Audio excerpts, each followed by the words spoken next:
Alors, donc là, on va avoir le plaisir d'accueillir Benoît Praly, CEO et fondateur de Domotio, une société, bon, tu présenteras tout à l'heure, hein, mais spécialisée un peu dans la data. Et puis, il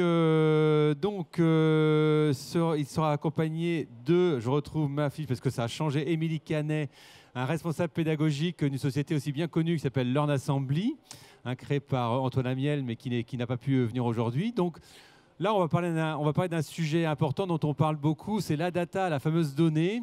Ces fameuses données qu'il faut manipuler, que l'on laisse partout. Et nous avons là deux spécialistes du sujet et vous allez faire un retour d'expérience sur le cas Enedis, je crois, et SNCF. C'est ça. Eh bien, écoutez, je vous laisse la parole. Très bien, bonjour à tous. Donc, je suis Émilie Canet, je suis directrice pédagogique chez Learn Assembly. Donc, pour ceux qui ne connaîtraient pas Learn Assembly, on a deux activités principales. Donc, une activité qui est vraiment une activité de design d'expérience d'apprentissage sur mesure, essentiellement pour des grands comptes, et également une activité de conseil. Donc on accompagne les universités d'entreprise, équipe L&D, équipe formation, dans la définition de leur stratégie learning. Et depuis quelques mois, on a également notre start-up interne chez Learn Assembly. On a développé Learning Boost, qui est une solution de mesure et de développement de l'agilité d'apprentissage pour les collaborateurs et pour les organisations. Et donc, je laisse la parole à Benoît pour la suite. Et bonjour à tous. Donc, moi, je m'appelle Benoît Praly. J'ai donc cofondé la société Domotio en 2013. Et nous, ce qui nous intéresse, c'est d'arriver quand un dispositif est déjà en place. Ce qui nous intéresse, c'est quand il y a déjà un LMS, déjà des utilisateurs, déjà des contenus. Et ce qui va nous motiver, c'est de capter la donnée qui va être générée sur ces dispositifs, la traiter pour proposer principalement deux solutions. La première qui est d'individualiser des parcours de formation et la deuxième qui est d'aider à la mémorisation de ce qui a été vu sur e-learning en présentiel, en e-class, etc. Si je suis là aujourd'hui avec Émilie, c'est parce que nos sociétés sont extrêmement complémentaires. Vous l'aurez compris, chez Domotio, on est purement technologique. On va proposer des outils, des algorithmes, alors que chez justement Learn Assembly, ils sont beaucoup plus dans la conception pédagogique, l'ingénierie, la création de contenu, etc. Donc, Domotio, depuis 2013, on travaille avec beaucoup de grands comptes et on voulait vous proposer aujourd'hui de vous restituer un certain nombre de cas qu'on a fait avec eux, qu'on a eu la chance de mettre en place avec eux, qui ont donné également des statistiques que je vais vous restituer à la fin. Alors au menu d'aujourd'hui, et je dis menu parce qu'on sort du déjeuner, donc je vous invite à être motivé quand même, c'est trois sujets. Le premier, on parle beaucoup de data, on parle beaucoup d'intelligence artificielle, etc. J'aimerais qu'on fasse un petit retour et qu'on se dise déjà, la data, ok, mais quelle data? Et pourquoi faire? Donc c'est une slide super synthétique. Je vous invite à prendre vos téléphones si vous voulez la photographier. Ensuite, on ira avec Émilie s'intéresser à la data, cette fois-ci, au service de l'expérience apprenant. Excusez-moi. Donc dans quelle mesure est-ce qu'on peut exploiter cette data pour engager l'utilisateur, lui proposer quelque chose qui est fluide, qui répond à ses besoins de consommation, etc.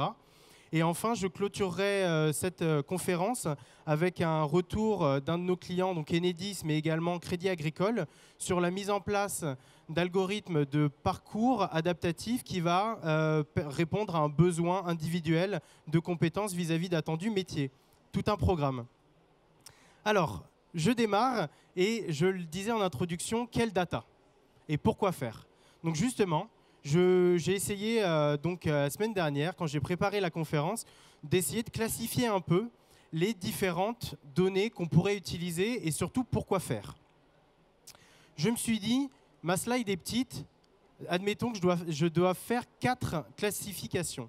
Je me suis dit, la première, je vais avoir toutes les données qui vont être de l'ordre de l'évaluation. Donc j'ai des utilisateurs qui vont répondre à des questionnaires, à de l'auto-évaluation, de pratiques, des gens qui vont passer des certifications, des diplômes, d'autres qui vont avoir des revues de la part de formateurs, de pairs, etc. Et tout ça, ça va rentrer dans ce que je vais appeler des informations, des données de type évaluation. Par exemple, un résultat, il a eu bon à cette question. Tout ça, derrière, ça va nous permettre, grâce à des algorithmes bien connus sur le marché comme le théorème de la réponse à l'item et des choses comme ça, de venir positionner un collaborateur vis-à-vis d'une maîtrise. On va être capable de dire, voilà, en fonction de toutes ces données-là d'évaluation, je vais être capable, typiquement, de le positionner sur un radar en disant, il a une maîtrise de 3 sur 5. Ensuite, et c'est la partie qu'Emilie va développer juste après, on a des données qui vont être propres à la consommation. Donc un utilisateur, quand il est sur un LMS, donc un Learning Management System, une plateforme d'e-learning, au même titre que quand vous êtes sur Google ou que vous êtes sur Amazon, vous allez cliquer, vous allez regarder des choses, vous allez repartir, vous allez arrêter, vous allez fermer la porte, la fenêtre, etc. Donc tout ça, c'est stocké et ces clics, ces recherches, ces heures de connexion, ces taux de rebond vont être intéressants pour faire ce qu'on appelle du profiling. Et Émilie va expliquer un petit peu après. Ensuite, on va avoir tout ce qui va être des données un peu plus qualitatives, comme par exemple un manager qui va évaluer son collaborateur, un 360 ou une revue par les pairs. Ça va nous donner plutôt des critères de performance. Et donc là, on va essayer de comprendre si cet utilisateur est si performant que ça, mais en fait, quel est le parcours de formation qu'il a suivi. C'est peut-être justement qu'on a des chemins qui vont être un petit peu optimaux en termes de développement de compétences. Et enfin, on va aller chercher des données de type plutôt descriptif. Et là, on va regarder quel est son poste, son métier, son âge, sa seniorité et faire ce qu'on appelle des classifications pour se dire que certains utilisateurs ressemblent quand même pas mal à d'autres utilisateurs qu'on a eu dans le passé. Et c'est quelque chose que moi, je vais exploiter dans la deuxième session. Ok. Donc moi, là, l'idée, c'était de voir un petit peu comment est-ce qu'on réfléchit à cet usage de la data vraiment au service de l'expérience apprenant. Aujourd'hui, l'enjeu, c'est pas tant de mettre du contenu à disposition des collaborateurs, parce que ça, souvent, ils en manquent pas, et il y a des offres qui sont parfois très pléthoriques de formation à destination des collaborateurs, mais c'est comment est-ce qu'on arrive à les engager, les retenir, et faire en sorte qu'ils vivent une vraie expérience apprenante qui soit pertinente, qui réponde à leurs besoins, et dans laquelle ils se retrouvent. Donc le vrai sujet, c'est de se dire comment est-ce qu'on peut se servir de toute la donnée qu'on a et d'élargir un peu le sujet qui est juste, on regarde le taux de complétion pour caricaturer hein, sur de la consommation de contenus digitaux et quels sont tous les éléments qu'on va pouvoir regarder pour améliorer vraiment l'engagement global d'un apprenant dans son expérience au regard de toute l'offre de formation qui lui est proposée. Nous, notre conviction et ce qu'on essaye de faire avec nos clients chez Learn Assembly, c'est vraiment de s'inspirer du marketing digital et de se dire qu'il y a des modèles dans le marketing digital qui marchent bien pour faire en sorte qu'on soit tous des clients captifs qui recommandent certains sites et qui consomment largement sur de nombreux sites de e-commerce notamment, et se dire comment est-ce qu'on prend la philosophie et l'analyse des données de ce marketing digital et qu'on l'applique au parcours apprenant dans les entreprises. L'idée, c'est de s'inspirer de ce marketing digital pour concevoir et personnaliser l'expérience apprenant. Donc, ce n'est pas sur un parcours, mais c'est sur la totalité de l'accès à l'offre, la manière de consommer l'offre et ensuite d'y revenir. Et également comment on suit certains indicateurs pour mesurer et augmenter l'engagement des apprenants, parce que c'est quand même ça aujourd'hui l'un des enjeux des entreprises, c'est comment faire en sorte que ce qu'on met à disposition soit effectivement consommé et dans l'intérêt du développement des compétences des apprenants. Du coup, nous, ce qu'on aime bien utiliser, vous connaissez peut-être, c'est le modèle du funnel marketing en digital marketing. C'est vraiment l'idée qu'au départ, on doit acquérir des nouveaux utilisateurs. Donc là, pour la formation, c'est des nouveaux apprenants. Et comment on fait en sorte de les garder au maximum jusqu'au bout pour en tirer des revenus. Après, on va voir comment est-ce qu'on peut appliquer cette philosophie à la formation, puisque là, on n'est pas dans des logiques tout de suite monétaires.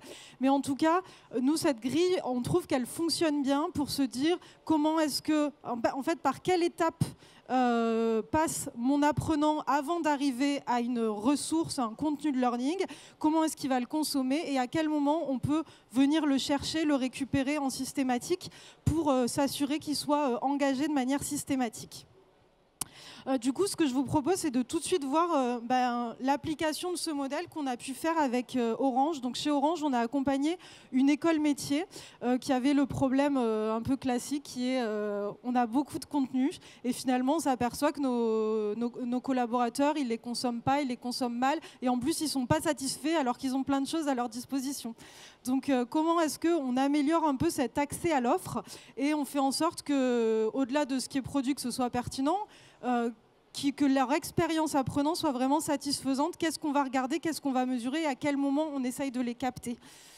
Du coup, on a fait vraiment ce travail de traduire chacune des étapes en quelque chose de concret pour la formation. Donc, finalement, l'acquisition, c'est que le collaborateur sache qu'il y a quelque part une offre learning qui existe et comment y accéder. Donc là, c'est s'interroger sur quels sont les canaux de recommandation, de communication qui permettent de savoir à l'utilisateur que quelque chose existe. Le mail, le réseau social, des affiches, enfin, tous les aspects qui vont permettre de l'attirer vers l'existence de l'offre. Ensuite, l'activer, c'est-à-dire qu'il arrive sur un endroit où toute l'offre est disponible et il en est satisfait. Donc là, on va pouvoir regarder combien il y a eu de connexions sur la plateforme, combien il y a de clics, les recherches dans le formulaire de recherche. Là aussi, ça peut être riche de savoir quels sont les mots cherchés, donc du coup, quels sont les sujets tendances pour lesquels il faut concevoir des choses. Ensuite, on arrive à le retenir s'il a consommé une ressource learning, donc que ce soit qu'il se soit inscrit à un présentiel ou qu'il ait consommé une ressource digitale. Donc là, l'idée, c'est vraiment de se dire comment on fait en sorte que celui qui connaît l'offre, s'y connecte, finisse par effectivement cliquer et se dire j'y vais parce que c'est pour moi. Donc comment est-ce qu'on a réussi à lui présenter de manière à ce qu'il comprenne que ça ait un sens pour lui. Et ensuite, tout le sujet de la recommandation, c'est de faire un vrai ambassadeur, chaque collaborateur un vrai ambassadeur, et donc là, s'interroger sur quels sont les moyens qu'on met à la disposition du collaborateur pour que, effectivement, il soit dans cette posture de recommandation au-delà du bouche à oreille classique dans une entreprise, et quels sont les outils qu'on lui donne sur la plateforme pour faire cette recommandation. Et ensuite, le revenu n'ayant pas de sens, on s'est dit que pour le cas d'Orange, c'était vraiment comment est-ce qu'on consomme régulièrement des ressources et comment est-ce que ce collaborateur devient aussi producteur lui-même de contenu, comment on l'a capté là-dessus. Donc l'idée, c'était vraiment de se dire comment est-ce qu'on se sert de ce funnel et cette logique de funnel pour repenser l'expérience collaborateur. Et ensemble, on a redesigné la page d'accueil, en tout cas la plateforme d'accès au catalogue, de manière à pouvoir vraiment être dans cette logique-là et mesurer en systématique des éléments sur ces différentes étapes. Donc là, c'était vraiment la réflexion au niveau de l'offre globale de formation à destination des collaborateurs. Ensuite, ce que je voulais aussi vous montrer, donc nous, on a créé il y a quelques mois Learning Boost, qui est un outil donc d'évaluation, de mesure et de développement de l'agilité d'apprentissage des collaborateurs qui se passe sous la forme d'un questionnaire auquel répondent les collaborateurs. Ensuite, ils reçoivent un profil d'agilité d'apprentissage qui leur donne finalement les éléments sur lesquels ils sont plus ou moins à l'aise dans leur apprentissage. Et ensuite, ils ont un parcours de développement de cette agilité sous format de micro-learning. Et donc des contenus qui sont personnalisés au regard du profil. Donc on s'est vraiment appliqué à se dire, ça veut dire quoi pour nous ces 4 étapes classiques qui sont l'acquisition, l'activation, la rétention et puis la recommandation. Et donc là, on voit à quel moment en fait on perd des utilisateurs dans l'affaire. Donc puisque la première étape, c'est ils répondent au questionnaire, ensuite ils consultent leur profil, ensuite ils vont consommer les premiers contenus. Et donc en ayant cette vision-là, on voit à quel moment il va falloir revenir les capter. Et qu'est-ce qui fait qu'on perd à tel ou tel moment l'engagement de l'utilisateur. Donc ça a été un vrai sujet. Et pourquoi on a 0 en referral? C'est pas qu'on est complètement nul pour l'instant, c'est qu'on n'a pas encore mis à disposition justement les outils qui permettraient la recommandation. Donc ça, c'est en cours de développement. Ensuite, ce qu'on regarde, comme on est dans des logiques de récurrence et où on a envie que notre user revienne régulièrement, c'est ce qu'on appelle la stickiness. C'est ce qu'il est adhérent, notre collaborateur, c'est-à-dire est-ce que ceux qui viennent dans le mois, est-ce que c'est bien des gens qui reviennent et pas qui viennent pour la première fois dans le mois. Ça, c'est clairement un indicateur qui pour nous a du sens parce qu'on est dans une logique de récurrence. Voilà, ça n'a pas du sens pour tout le monde, mais on s'est vraiment interrogé sur qu'est-ce qu'on voulait aller regarder nous au regard de la logique pédagogique de notre parcours. Et ensuite, on suit également certaines actions plus spécifiques sur la plateforme. Et ça, en fait, on les suit vraiment très précisément parce qu'on est dans des logiques blended ou enfin en tout cas d'animation de communauté. Et ça nous permet de voir aussi l'impact d'animation, des actions d'animation sur le comportement sur la plateforme. Est-ce que le fait d'avoir fait un webinaire à un moment, d'avoir communiqué différemment, on arrive à réengager des individus? Donc vraiment se dire la data au service aussi de la valorisation de ce qui se fait au-delà du digital et ce qui va se faire en présentiel ou en tout cas en interaction avec la communauté. Et également, là où la data nous est très précieuse, c'est qu'on a tout un tas de contenus et on voit vraiment ce qui est consommé régulièrement, liké. Et du coup, on peut faire vraiment évoluer de manière très régulière en mode bêta testing comme ça se fait vraiment sur les plateformes de e-commerce pour l'acquisition, pour voir et faire évoluer rapidement les contenus pour voir ceux qui répondent le mieux, enfin ceux dont qui sont le mieux appropriés par les collaborateurs. Voilà. Oui, une dernière petit point. Nous, nos convictions aussi sur ce sujet de la data, c'est qu'il faut être très au clair sur la data, on n'en manque pas, quoi. Enfin, on pourra toujours aller en chercher, il y en a toujours beaucoup. Et la vraie interrogation qu'il faut avoir, c'est pourquoi on l'utilise, qu'est-ce qu'on va regarder, quels sont les bons indicateurs qu'on regarde, pour ne pas que l'indicateur devienne un objectif en soi et puisse provoquer des comportements qui ne sont pas en phase avec l'objectif global de ce qu'on a envie de faire. Et donc un vrai enjeu, nous, de ce qu'on constate hein, avec les équipes learning qu'on accompagne, c'est vraiment, avant ça, le préalable, c'est de développer la culture data des équipes learning. C'est qu'est-ce que ça veut dire que la data, comment on peut se l'approprier, comment est-ce qu'on se fixe peut-être que 2-3 indicateurs clés, mais parce que c'est ceux-là qui ont du sens pour nous, pour ne pas se retrouver perdu dans la masse de données. Et donc vraiment être dans cette logique-là d'accompagner aussi les équipes L&D à s'approprier cette logique data. Et un vrai enjeu aussi sur la gouvernance de la donnée, comment on intègre le DPO dans tout ça pour ne pas se retrouver plus tard bloqué avec des salariés qui demandent... pour l'instant, les salariés, ils n'ont pas toujours conscience de l'utilisation de leurs données, mais d'ici quelques années, ça devrait être beaucoup plus intégré par les salariés. Donc vraiment aussi avoir cette vigilance-là sur ce sujet.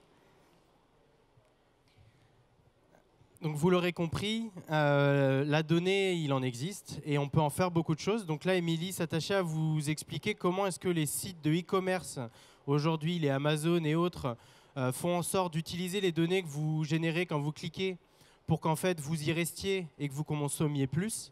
Et bien là, l'idée, c'est comment est-ce qu'on peut mettre ça en œuvre sur nos parcours digitaux pour essayer de faire en sorte que nos apprenants consomment vraiment du contenu. C'est une des applications. Je vous en ai présenté en introduction quelques autres sur du profiling, sur la performance. Là, je vais m'attacher à vous présenter comment est-ce qu'on peut utiliser la donnée pour individualiser des parcours de formation. Donc, c'est ce que je vais faire. Et pour ce faire, je vais prendre déjà un petit peu de recul pour vous expliquer comment est-ce que ça fonctionne. Et après, vous donner des chiffres, tout simplement, de comment est-ce que ça rend dans des grands comptes quand on a suffisamment de données et qu'on peut mettre ça en place. Alors, vous avez probablement vu plein de fois cette petite image. Alors, si ce n'est pas le cas, bienvenue pour la première fois. L'idée derrière un parcours individualisé, c'est quoi? C'est de se dire, j'ai un grand catalogue de formations qu'a priori, jusqu'à aujourd'hui, je dépilais de façon linéaire. Et je suis sûr que ça vous est déjà arrivé. D'ailleurs, je vais vous demander de lever la main. Si vous êtes déjà arrivé sur un MOOC, première semaine, et vous vous êtes dit, je ne comprends rien. Genre, personne? Ben moi, ça m'est arrivé plusieurs fois. Et il a fallu attendre la deuxième semaine pour que ça s'ouvre, pour que parfois j'ai des petites explications qui me débloquent. Mais on se rend compte que les parcours dits traditionnels, bien souvent, ils ne correspondent pas forcément à mon niveau de maîtrise quand je rentre. Soit c'est trop facile, soit c'est trop simple. Un parcours adapté, on va dire, c'est du bon sens paysan. C'est comment est-ce que je suis capable de dire qu'en fonction de moi, de ma maîtrise actuelle et de mes préférences, on va me proposer un parcours là-dedans qui va venir piocher et me proposer juste les bons modules. Alors comment est-ce que chez Domocio, on met ça en œuvre? On met ça en œuvre grâce tout d'abord à une réflexion sur quel est l'objectif métier, quel est l'objectif en termes de compétences à atteindre pour un collaborateur. Donc il y a un travail qui se fait là sur la gauche qui va être de dire, le premier travail qu'on va faire avec une entreprise, ça va être comme par exemple avec le Crédit Agricole, de travailler sur un référentiel de compétences et de se dire, si j'ai tel métier, voilà le niveau qu'il faut que j'atteigne sur telle compétence. Une fois que j'ai fait ce travail d'ingénierie-là, entre guillemets, le plus dur est fait. On va juste laisser à l'outil le soin d'apprendre, donc de positionner le collaborateur dans un premier temps. Donc là, on va prendre le collaborateur, son métier, donc ses attendus, et on va le positionner. On va faire ça intelligemment, c'est-à-dire qu'on va utiliser des algorithmes qui vont être capables de poser la bonne question en fonction du bon niveau à discriminer et qui, en fonction des réponses justes ou mauvaises du collaborateur, va lui adapter la prochaine question. Vous en conviendrez, si une question très simple, l'utilisateur la loupe déjà, on ne va pas non plus l'embêter à répondre à 5 autres questions où il va se perdre à chaque fois. Encore une fois, c'est du bon sens. C'est ce que permet faire de la donnée. Donc chez Domotion, on va avoir cette première étape qui va être le positionnement. On va lui faire répondre à des questions. À l'issue de ça, on va être capable, donc sur l'écran de droite, de dresser son profil en termes de maîtrise et donc de lui proposer des recommandations, des actions de formation. Donc là, de façon netflixienne, si vous me permettez le néologisme, je vais proposer aux collaborateurs un certain nombre d'actions de formation qui répondent vraiment à son besoin. Il va les suivre potentiellement. Ces actions de formation, ce qui est extrêmement intéressant, et là où je vous disais que ce n'est pas le rôle de Domocio d'être ni un LMS ni un créateur de contenu, ça peut être par exemple un MOOC sur FunMOOC, la plateforme de MOOC de l'enseignement supérieur. Ça peut être un module e-learning sur votre LMS Group. Ça peut être un module e-learning produit par LearnAssembly. Ça peut être une classe en présentiel, etc. Donc ce qu'il faut voir, c'est que l'objectif du moteur de recommandation, c'est de dire mon collaborateur qui a tel besoin de développement en termes de compétences, je vais lui pousser telle action de formation. Une fois que je suis capable de capter qu'il a suivi l'action de formation, je vais remettre à jour ce que je sais de lui et je vais lui refaire une recommandation. Donc là, à chaque étape, on a une boucle apprenante qui va nous permettre de personnaliser l'expérience, le parcours. Et vous me direz, mon responsable formation, il le fait déjà. Et je suis sûr qu'il le fait très bien. Sauf qu'à l'échelle de 500 personnes, ça devient compliqué. 1000 personnes, encore plus. 50 000 collaborateurs, c'est impossible. Donc l'idée, c'est qu'on automatise tout ça pour derrière rentrer dans une boucle apprenante. Et en plus, l'IA qui est derrière va apprendre si la ressource qu'on a proposée a en effet permis de développer la compétence ou pas. Donc on y gagne. Et comme l'expliquait Émilie, on a aussi du feedback sur les contenus.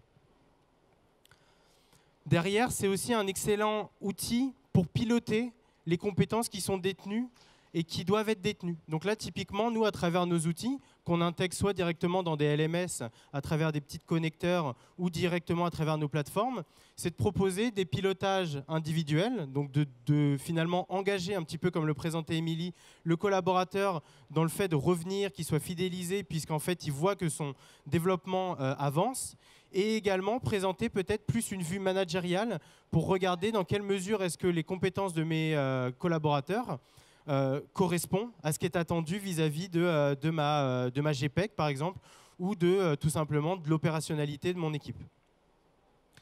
Pour finir, quelques chiffres. Donc j'ai pris un peu de hauteur et je me suis dit, bon, finalement, la personnalisation de parcours de formation, si je dois en sortir 3 grands bénéfices, lesquels sont-ils ? J'en ai sorti 3. Je me suis dit, le premier, c'est d'individualiser des dispositifs de formation ou de transformation qui sont par essence en masse. Si c'est pour 10 personnes, ça ne sert pas à grand-chose. Si c'est pour 1000 personnes, ça sert à quelque chose. Donc comment est-ce que je peux individualiser des parcours de formation, de transformation en masse ? Le deuxième bénéfice, c'est qu'on ne vient pas tout casser. Vous avez vos LMS, vous avez vos formations, vos utilisateurs, on vient au-dessus se greffer et on capitalise sur l'existant. C'est vraiment important. La troisième, c'est qu'on optimise les temps de formation. On les optimise comment ? Pas forcément en faisant moins d'heures, mais en tous les cas en faisant moins d'heures qui ne servent à rien. Vous avez peut-être suivi des cours d'anglais cette année parce que c'est la mode en entreprise, on fait des formations en anglais, alors que ce n'est pas forcément pertinent. Donc les 3 chiffres que je voulais vous donner par rapport à ces 3 bénéfices que j'ai extraits, le premier, c'est au Crédit Agricole. Donc on travaille en particulier sur un parcours certifiant, un parcours long, avec plusieurs MOOC, avec plusieurs formations présentielles, etc. En intégrant cette individualisation des parcours dans le dispositif, on a augmenté à peu près de 4,5% le nombre de diplomations, de certifications. C'est énorme. Vous allez me dire c'est petit, mais en fait non, c'est énorme. Sur 1000 personnes, ça fait 50 personnes qui sont certifiées en plus.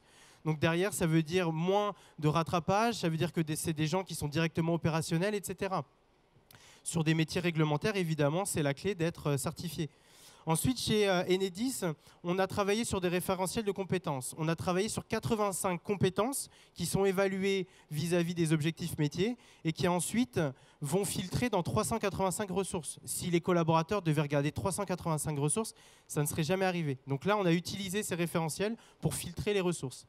Et finalement, au Crédit Agricole, sur un autre parcours, cette fois-ci, on a fait économiser pour à peu près 600 collaborateurs, 19 jours hommes de formation en enlevant les parties qui étaient finalement inintéressantes ou pas nécessaires aux collaborateurs dans le développement de ces compétences. Le timing est plutôt parfait parce qu'en bas, là, ça clignote et ça me met 0. Donc, je vous remercie pour votre attention. Je rappelle, donc Benoît Prali de Mocio, Émilie de Learn Assembly, et on est là encore pendant 5 minutes, donc on compte sur vous pour quelques questions et des sourires. Et puis si ça vous intéressait, surtout n'hésitez pas à venir nous voir. En plus, vous ferez d'une pierre deux coups parce qu'on est sur le même stand. Donc, stand C110. Voilà, stand C110. Il y a une autre version, c'était écrit. Donc C110. Et on écoute vos questions, s'il vous plaît. Alors, y a-t-il une question, une première question? Alors là, on aura le temps pour 2 questions peut-être. Bon, je vais faire comme tout à l'heure, je vais lancer sur la première. Moi, je voulais juste peut-être par rapport à l'application de Mocio, c'est le lien avec le LMS. Parce qu'en général, le parcours, il existe dans le LMS. Donc, il est structuré par le LMS. Donc, ça signifie que l'application de Mocio vient agir directement sur le parcours de LMS. Comment fonctionne cette interaction entre Domocio et la plateforme? On va avoir deux cas d'usage. Soit on va rentrer en profondeur dans le LMS, c'est-à-dire que là, en effet, de façon complètement transparente à l'utilisateur, c'est l'algorithme de Domocio qui va choisir la prochaine bonne étape à l'intérieur du LMS, donc il va reconstruire le parcours. Soit c'est quelque chose qui va être externe au LMS, donc on va plutôt parler d'un portail au-dessus, parce que bien souvent, les groupes, même s'ils essayent, ils n'ont pas qu'un LMS. Ils ont un LMS groupe, on va dire, et puis ils ont parfois quelques LMS métiers, et puis d'autres banques de ressources un peu externes. Donc là, l'idée, c'est de créer un portail au-dessus qui va référencer tous les catalogues et qui va être capable de dire, bon, bah, pour développer telle compétence, le module qui est dans mon LMS group, c'est peut-être le meilleur, mais pour celle-ci, c'est peut-être dans un autre LMS. Je prends un exemple, je vous ai parlé d'Enedis. Enedis, ils ont un LMS qui est Cifadis, ils ont des solutions de micro-learning comme par exemple celle de Bidiz, ils ont d'autres plateformes externes. Et ben, notre solution se plug au-dessus comme un portail et va dire pour développer telle compétence, va voir un peu de Bidiz. C'est très bien, il y a un très bon module. À la Redoute, c'est aussi parfois, va faire cette formation présentielle. Elle est très bien aussi. Donc, on vient agréger plusieurs banques comme ça de ressources. Et donc, soit on a une version portail par-dessus et on route en dessous de façon transparente à travers des connexions uniques, soit directement en profondeur dans le LMS. Et ça, on l'a fait beaucoup avec des open source, des Moodle, des choses comme ça. Ok, merci. Une question dans la salle ?